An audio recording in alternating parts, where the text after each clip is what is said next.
Tarehe 31 mwaka wa 2023 ikiwa ni siku ya mwisho ya mwezi huu wa kwanza, nikitumai kwamba mzima popote pale ulipo, hujambo na karibu katika Upeo wa TV47, ikiwa vile vile ni siku ya ukumbi wa siasa. Baadaye tukiwa tutaangazia masuala mbalimbali kuhusiana na siasa za humu nchini, lakini kwa sasa haya ndiyo yaliyomo.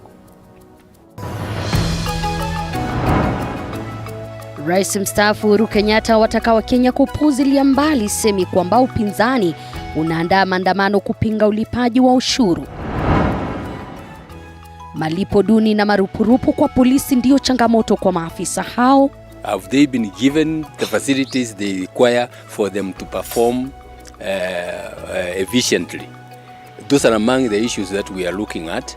Jopo kazi la mageuzi ya polisi la baini. Na hali ya taharuki ya tanda eneo la Nakuse, Turkana Kusini. Zizi hatujui penye tunaenda. Na hawa watu wenye wanabeba mizigo hawa, watuelewi wanaenda wapi na wataenda kuishi kwa nani? Hii ni baada ya wakazi kuvamiwa na wahuni.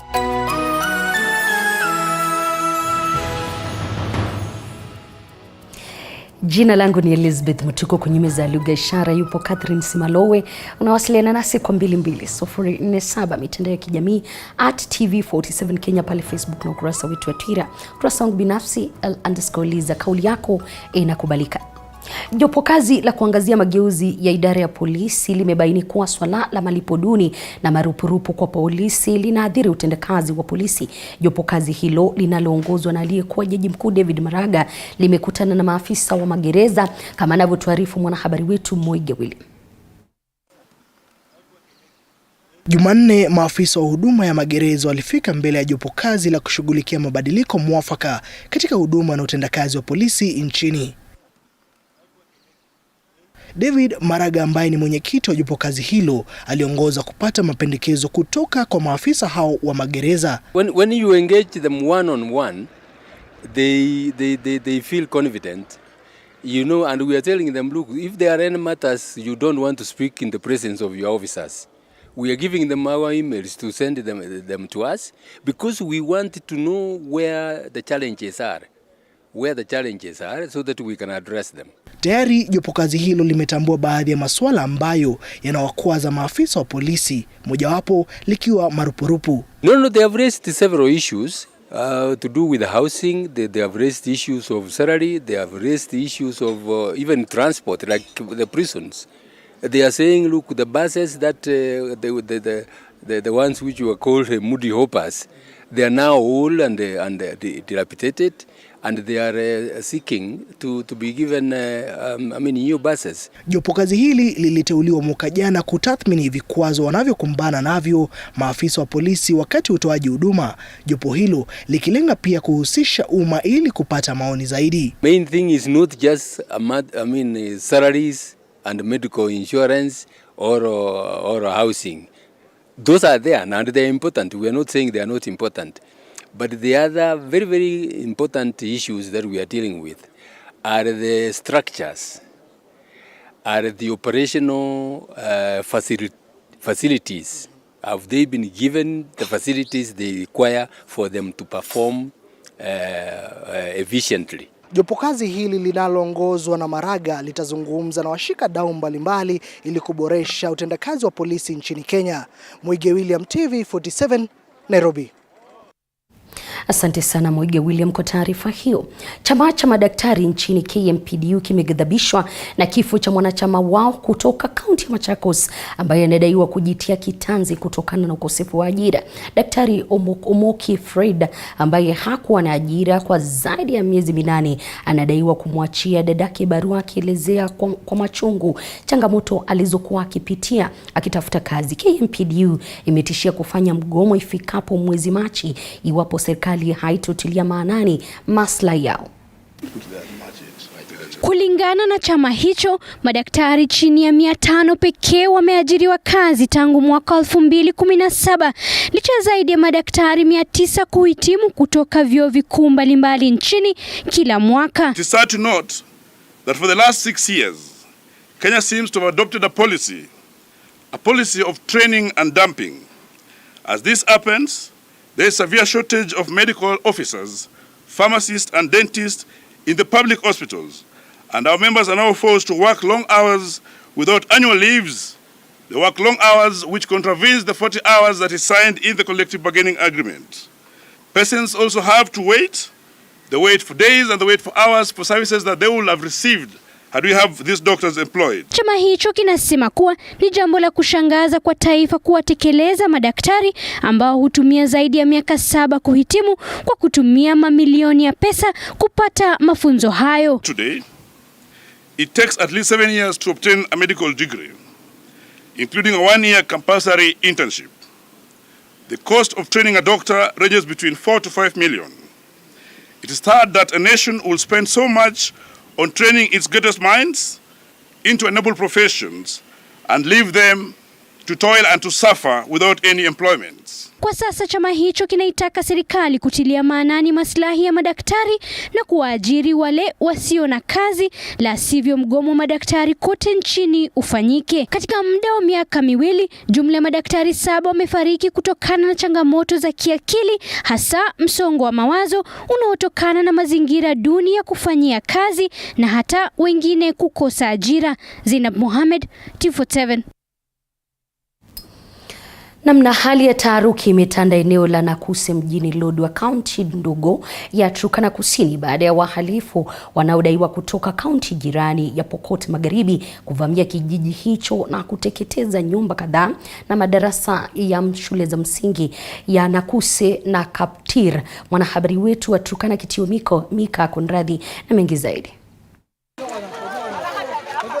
Hali ya taharuki imetanda eneo hili la Nakuse na Lokwar, kaunti ndogo ya Turkana Kusini, baada ya wavamizi wanaosemekana kutoka kaunti jirani ya Pokot Magharibi kuvamia eneo hili na kuteketeza nyumba na shule. Pokot wamecha kutufukuza sisi. John mimi nabeba baki saizi. Ataka kutoroka. Zizi hatujui penye tunaenda. Na hawa watu wenye wanabeba mizigo hawa, watuelewi wanaenda wapi na wataenda kuishi kwa nani? Vitabu vya CBC zote zimeenda. Sijui sasa itakuwa namna gani, serikali itafanya namna gani? Wakazi hapa wametorokea kwingine wakiovia usalama wao, huku wanafunzi wakikosa kurejea shuleni baada ya shule kuteketezwa. Hii ni jirani mwema kweli. Nataka serikali niambie hawa akuja arudishe, kama ni watu wake arudishe mali walikuwa. Serikali iko na apparatus.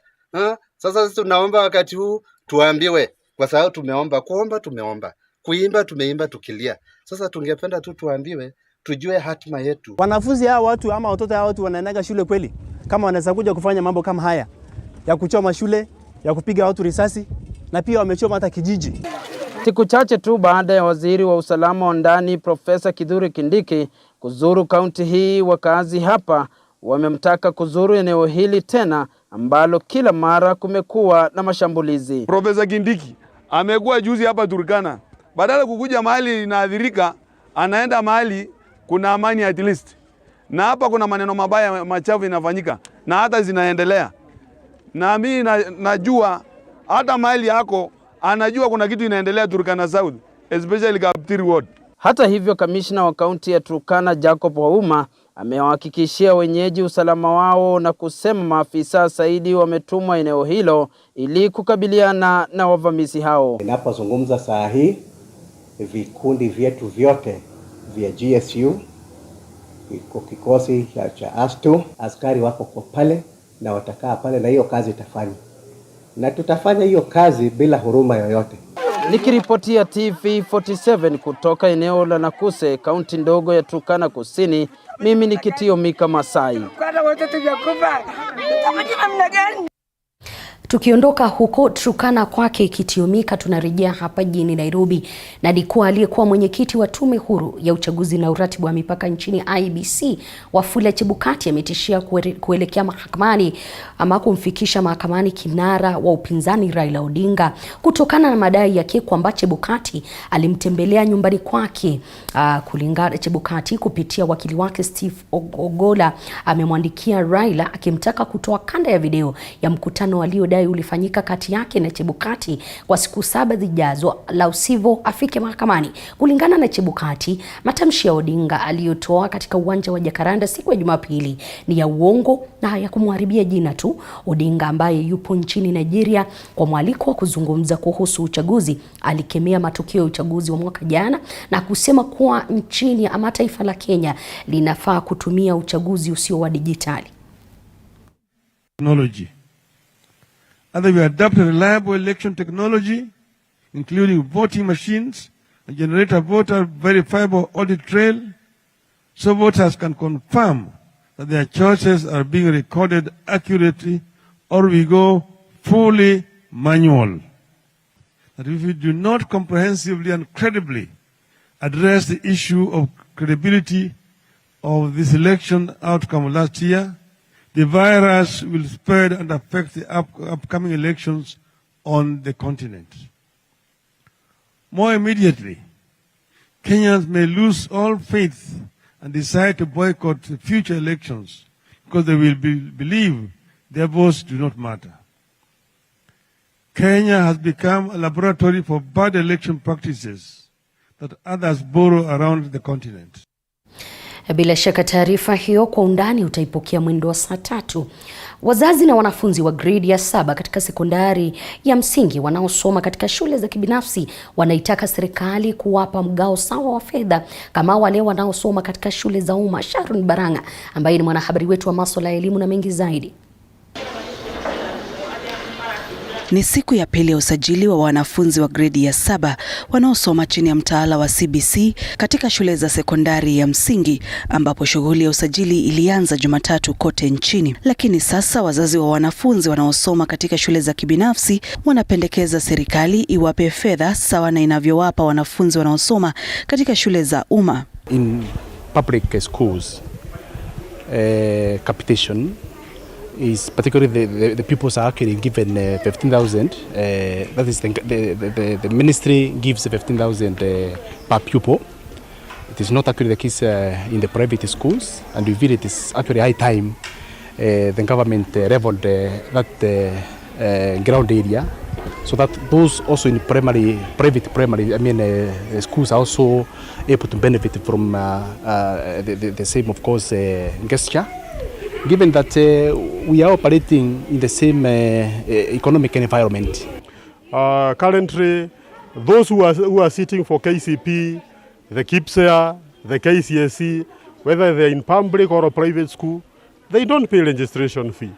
And my feeling was, if the same can be extended also to the capitation, we shall have a chance to reduce maybe the fee of our parents by almost 30 to 40%. Baadhi ya wazazi wanasema kuwa walikuwa wamechanganyikiwa na shule watakazopeleka watoto wao kwa gredi ya 7. For us especially who are boarding, there was a mention of that primary schools and junior secondary schools would be there, and that caused a bit of what we had prepared to do in terms of constructing the laboratories and the new dormitories for the kids. That was actually, we found ourselves behind schedule. So that was one of the challenges. The other challenge, of course, is parents being skeptical of whether they should bring their kids over or they should continue having them in their school. And I love this school because, one, I can be an architect. Like, my dream is to be that. Expectations for the exam is to excel in my studies, and also I joined because the teachers are friendly. You can pursue your dream in the future, like to be a pilot, footballer. Teachers who allocated the subjects last week, they also planned. So this morning it was a normal teaching day for us. It was not a day for preparation. Asante Bwana PS. Katibu katika Wizara ya Elimu alikuwa akifuatilia jinsi wanafunzi wa gredi ya 7 walivyokuwa wakisajiliwa katika shule ya msingi ya Arap Moi, kaunti ya Kajiado. We are telling the schools they should not have a predetermined dealer. They should allow the children and the parents to go and get uniforms wherever the parent will get a good price. So hii mambo ya monopolistic ways of engaging ourselves and sending parents to specific places are not acceptable. Serikali inaendelea kugawa vitabu vya kusoma vitakavyotumika na wanafunzi wa gredi ya 7 katika shule za umma. Sharon Baranga, TV47. Asante sana Sharon. Lakini tukisalia katika masuala hayo ya elimu, ni kwa maagizo ya Wizara ya Elimu kuwa shule zitaendesha mafunzo kwa wanafunzi kuanzia saa 2 asubuhi hadi saa 9:45 jioni yameibua hisia mseto miongoni mwa washikadau wa elimu humu nchini, baadhi yao wakiunga mkono hatua hiyo huku wengine wakipinga. Kama anavyotuarifu mwanahabari wetu wa masuala ya elimu Andrin Kilemi, ni kuwa wanasaikolojia wanaashiria kuwa ukosefu wa usingizi wa kutosha haswa kwa watoto wachanga huchangia pakubwa kwa kutokomaa kwa akili. The normal school day should start from 8 a.m. up to 3:45 p.m. Ni kauli hii ya Waziri wa Elimu Ezekiel Machogu ambayo imeibua hisia mseto miongoni mwa wadau wa elimu. Baadhi yao wakiunga mkono hatua ya serikali ya kutowashinikiza wanafunzi kufunzwa asubuhi kabla ya jua kuchomoza na jioni baada yake kuzama. Mwanzo tunawakosea wanafunzi, tunawanyima muda wa kuwa watoto, tukiwafunza masaa mengi sana, tunawaumiza kiakili. How do we reduce the overload so that the child can be able to perform and be able to excel? Kando na kutowaumiza wanafunzi kiakili, wataalamu wa elimu pia wanasema kuwa hali hii huwakandamiza walimu na kuwanyima muda wa kutangamana na familia zao. Kwa hivyo lazima tuwape pia muda. Wakimalizana na masaa ya kazi, waondoke shuleni, kama hawaishi shuleni, wakahudumie familia zao, wakahudumie jamii kwa njia zingine ambazo wanapaswa kuhudumia jamii. Aidha, baadhi ya wazazi wameonyesha kutoridhishwa kwao na hatua hiyo ya Wizara ya Elimu, wakitaka kuangazia upya uamuzi huo. Sababu wanafunzi wakiamka saa 2, mwalimu ataamka saa ngapi? Sasa sielewi vile anataka watoto wakae. Sijui kama ako na mpango ya kusaidia watoto mbele, kwa sababu hiyo ni njia nyingine ya kutuambia watoto wetu wabaki tu penye walikuwa. Hata hivyo, wanasaikolojia wameelezea hatari iliyopo wakati wanafunzi wanapokosa usingizi wa kutosha. Manake ubongo hapo ndio unaweza kudevelop, unakomaa. Usipokomaa kutakuwa na yale tunaweza sema madoadoa ama kutakuwa na upungufu fulani. Haya yanajiri wakati ambapo mabadiliko mengi yanashuhudiwa katika sekta ya elimu, wanafunzi wa shule ya msingi kiwango cha chini wakiingia wiki yao ya kwanza ya mafunzo. Andrin Kilemi, TV47. Taarifa hiyo ya Andrin Kilemi inanipa nafasi mie kupata kikombe cha maji, lakini kabla sijaondoka kuna huyu Pretty Sean anasema kila mmoja anastahili kulipa ushuru humu nchini. Hayo na baadhi ya mengine mengi tutakuwa tukiangazia baadaye katika ukumbi wa siasa, lakini usicheze mbali.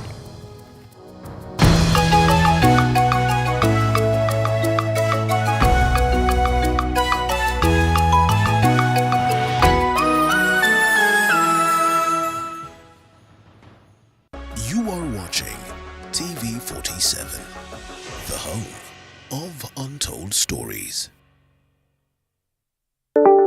Are you looking for a college that will shape your future career? At Candy College of Beauty and Applied Sciences, we offer advanced courses with personalized attention to our students. Come and get your diploma or certificate in cosmetology, hairdressing and beauty therapy, diploma in community development and social work, or certification in catering and accommodation operation. We also offer diploma in nutrition and dietetics and many more. All of our graduates have secured employment in the job market, while others have gone into entrepreneurship. What are you waiting for? Join us today. For more information on how you can enroll, visit us at the London Beauty Building, 5th floor, Taveta Road, Nairobi, or call us on 0726 031 109 or 0784 515 606. Facebook, Candy College of Beauty and Applied Sciences, or on Instagram, Candy College of Sciences. Our January intake is ongoing. Candy College of Beauty and Applied Sciences is the cutting edge college. Je, maumivu ya kichwa na kukosesha amani? Kaluma Strong hutuliza maumivu ya kichwa, maumivu ya mwili na hata huondoa joto jingi mwilini. Kaluma Strong ina aspirin kama kiungo. Maumivu yakizidi, muone daktari. Since 2009, All Saints has strived to nurture confident, responsible and ambitious young men into future leaders. Located on 20 acres in a serene and conducive environment, some 4 kilometers from Embu Town Center, it's a modest, cost-friendly education center.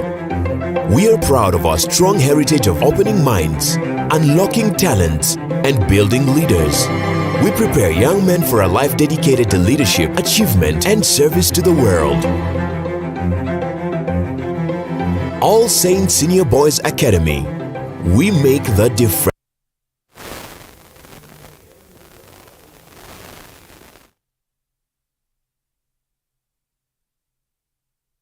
You are watching TV47, the home of untold stories.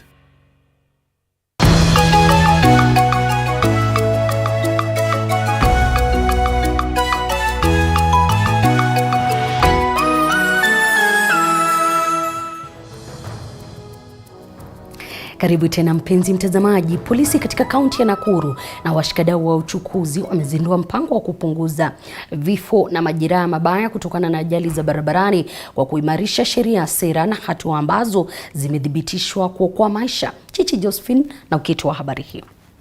Wa Chairman Stephen Muli. Wakati wa uzinduzi wa mpango wa kukabiliana na ajali za barabarani, kamanda wa polisi wa kaunti ya Nakuru Peter Mwanzo amefichua kuwa watu 56 walifariki katika ajali za barabarani tangu mwaka jana Disemba. Tumekuwa na ajali 128. Ile ambazo zimesababisha maafa, tumekuwa na ajali 47. Ndani ya hizi ajali 47, wale watu wamefariki ni watu 56. Mwanzo alibainisha kuwa serikali itaendelea kukabiliana na mashirika ya magari yanayokiuka sheria za barabarani na kusababisha ajali. Mambo ya madereva kuendesha magari yakiwa walevi hatutakubali. Na zile sako zitapatikana madereva wao ni walevi, in fact nitaandika barua, hiyo sako itakuwa deregistered. Kwa upande wake, mwenyekiti wa chama cha wamiliki wa matatu cha Central Rift Stephen Muli ameahidi kuzingatia mwongozo wa usalama barabarani ili kufanikisha uchukuzi wa abiria. Wale wako hapa sababu tuko na machamans wa sako, tuko na drivers ambao wako hapa, tuko na vijana wetu hapa ambao ni manamba anakuwa represented na Victor. Naamini ya kwamba hii maneno itaweza kuwafikia. Kwa hivyo yetu kabisa ni kushukuru sana kwa county commander. Sababu tangu akuje hapa tumeona mabadiliko makubwa, tumekuwa na amani. Kulingana na kamanda wa polisi wa Nakuru, manusura 123 bado wamelazwa hospitalini wakiwa na majeraha mabaya, huku 23 wakiwa kwenye hali mahututi. Visa vyote vikiwa ni makosa ya kibinadamu. Zote zimesababishwa na binadamu, either kwa kufanya misjudgment ama kuendesha gari kwa ujeuri. Chichi Josephine, runinga ya TV47. Mshangilie wapingani. Namna runinga ya TV47 imebaini kuwa baadhi ya watahiniwa wa KCPE wa mwaka 2022 katika kaunti ya Wajir ambao bado hawajiwezi kujiunga na kidato cha kwanza wanafanya hivyo kutokana na umaskini uliokithiri. Wazazi sasa wakiitaka serikali na wahisani kujitokeza ili watoto hao ama wapate mwangaza katika masuala ya elimu. Mwanahabari wetu kutoka kaunti hiyo ya Wajir, Hashim Jamal, na mengi zaidi. Katika kijiji cha Isiolo, eneo bunge la Wajir Mashariki katika kaunti ya Wajir, tulipiga kambi katika boma tofauti, letu likiwa kufuatilia wanafunzi waliofanya mtihani wa KCPE mwaka 2022 na kujizolea alama bora. Mohamed Ado Gabane ni mwanafunzi ambaye wazazi wake hawana uwezo wa kumlipia karo ya elimu ya sekondari. I completed my primary education in Jogbaro Primary School. I attained a max of 353 marks. As you see, my parents are very poor. They cannot afford to pay for my school fees. So, with those inconveniences, I ask the well-wishers, the helpers, those who have been given wealth by the Almighty God to assist me in my financial. Umaskini katika familia yake ni kizuizi kinachomfanya kukosa matumaini ya kuendelea na masomo na kujiunga na shule ya upili ya Wajir High ambayo ni shule ya kitaifa. Mwanafunzi mwingine Ado Khalif pia yuko nyumbani bila msaada kwani wengine wako karibu kuanza masomo yao. Ado alipata alama 300 katika mtihani wa KCPE mwaka jana na hata hajisumbui kujua ni shule gani amekubaliwa kwa vile babake hana uwezo wa kumlipia karo. Ndoto ya Ado Khalif huenda ikififi kwa kuwa babake ndiye mlezi wao wa pekee. Kulingana na mamake, babake hana uwezo wa kukidhi gharama ya kujiunga na shule ya upili. Wakazi pamoja na wanaharakati wameitaka serikali ya kaunti na wahisani kujitokeza na kuwafaa wanafunzi hawa ambao wana nia ya kupata masomo kwa maisha yao ya baadaye.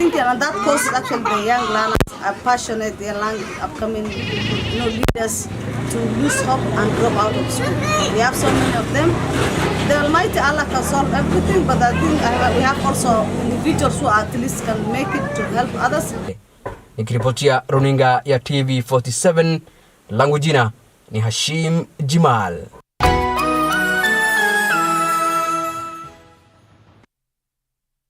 Michezoni ni kwa washiriki wa kike wa mchezo wa gofu wanajiandaa kwa mashindano ya Kenya Magical Ladies Open yanayotarajiwa kufanyika kule Vipingo Baobab katika kaunti ya Kilifi. Mashindano hayo yatashirikisha wachezaji 96 kote ulimwenguni. Timu ya Kenya itakayoongozwa na Naomi Wafula, Masi Nyanchama, Nancy Wairimu na Chanel